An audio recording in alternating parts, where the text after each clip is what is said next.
सावित्री 2 बेटों की माँ थी। उसे इस बात पर बड़ा घमंड था। वो मानती थी कि बेटे घर की शान होते हैं। ये ले सावित्री, मिठाई खा, मेरे यहाँ पोती पैदा हुई है। ये सुनते ही सावित्री मुंह बना के कहती है, अरे तू तो लुट गई, बर्बाद हो गई, तेरे यहाँ लड़की पैदा हो गई। अरे तू ऐसा क्यों कह रही है? मैं तो बहुत खुश हूँ। अरे जब तेरी पोती के पीछे तुझे खर्चे पर खर्चे करने पड़ेंगे ना, तब ये तेरी सारी खुशी गम में बदल जाएगी। पहले लड़की की पढ़ाई लिखाई का खर्चा, फिर उसकी शादी का खर्चा।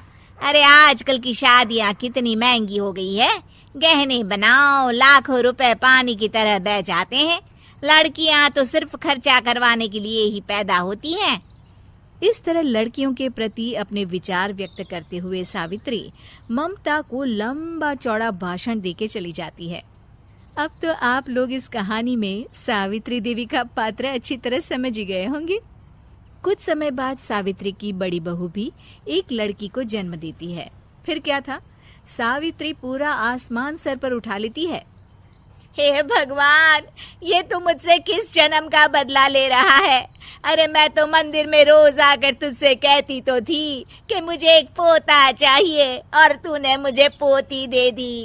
इतनी मिठाइयाँ और प्रसाद चढ़ाने का क्या फायदा हुआ? तभी सावित्री की बहू निशा कहती है, क्या माँ जी, आप भी इतनी सी बात पर नाराज हो गई हैं? देखिए तो आपकी पोती कितनी सुंदर है, बिल्कुल आप पर गई है। अरे चुप कर, तुझे 9 महीने इतने महंगे महंगे काजू बादाम फल फ्रूट खिलाने का फायदा क्या हुआ? मेरे तो सारे पैसे बर्बाद हो गए। ये सुन सावित्री का बड़ा बेटा अजय कहता है, माँ, तुम सिर्फ नाम के लिए 2020 में रहती हो। असल में तुम्हारा दिमाग सैकड़ों साल पुरानी सोच रखता है।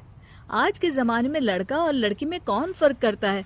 मैं तो बहुत खुश हूँ कि भगवान ने मुझे लक्ष्मी के रूप में बेटी दी है। लेकिन सावित्री पर अजय की बातों का कोई असर नहीं होता। नालायक, अपनी पत्नी की जबान बोल रहा है।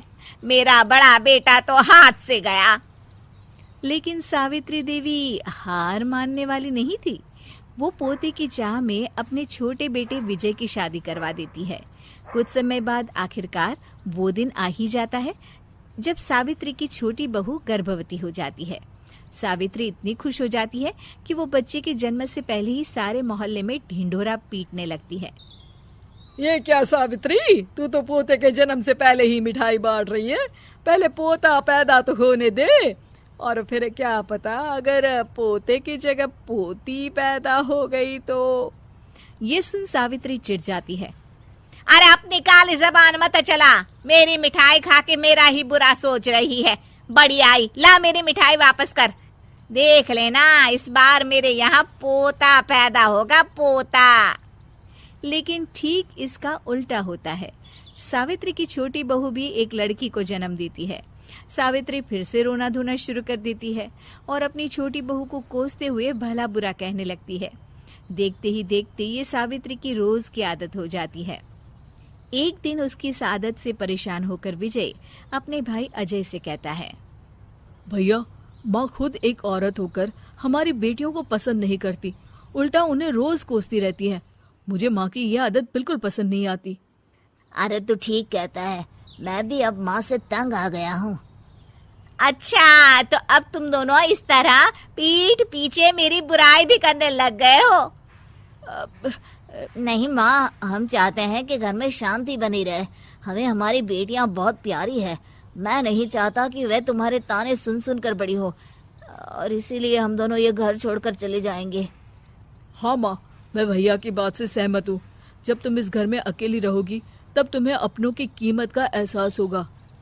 अपने दोनों बेटों के मुंह से अपनी माँ के लिए इतने कठोर शब्द सुन सावित्री भावुक और रुआंसी होकर कहती है, क्या सच में तुम दोनों मुझे इस घर में अकेली छोड़कर चले जाओगे? हाँ माँ। हाँ माँ, अब पानी सर के ऊपर जा चुका है। मैं तुम दोनों के बिना नहीं रह सकती। अपनी सास के आंसू देख अजय और विजय की पत्नी अपने पतियों से लड़ पड़ती है। अरे जिसे जाना है वो जाए, मैं माँ जी को छोड़कर कहीं नहीं जाने वाली। भाभी, आप ये क्या कह रही हैं? वही जो तुम सुन रहे हो। दीदी बिल्कुल सही कह रही है। हम बेटियों के संस्कार हमें सिखाते हैं कि सास माँ समान नहीं बल्कि माँ ही होती है और उस माँ की जिंदगी भर सेवा की जाती है। बेटे अपना फर्ज भूल सकते हैं, लेकिन बेटियां नहीं। आप दोनों शौक से जा सकते हैं। माँ जी, हम दोनों के रहते आपको किसी बात की फिक्र करने की जरूरत नहीं। फिर क्या था, सावित्री के ऊपर छाए बेटों के घमंड के बादल उसकी बेटी स्वरूप बहुओं के तेज के आगे आंसू के रूप में परिवर्तित होकर सावित्री की आंखों से बहने लगते हैं और वो उन दोनों को गले लगा लेती है। मैं जिंदगी भर बेटियों को कोसती रही, लेकिन आज तुम दोनों को देख मुझे समझ आ गया कि बड़े अभागे होते हैं वो लोग जिनके घर बेटियां नहीं होती।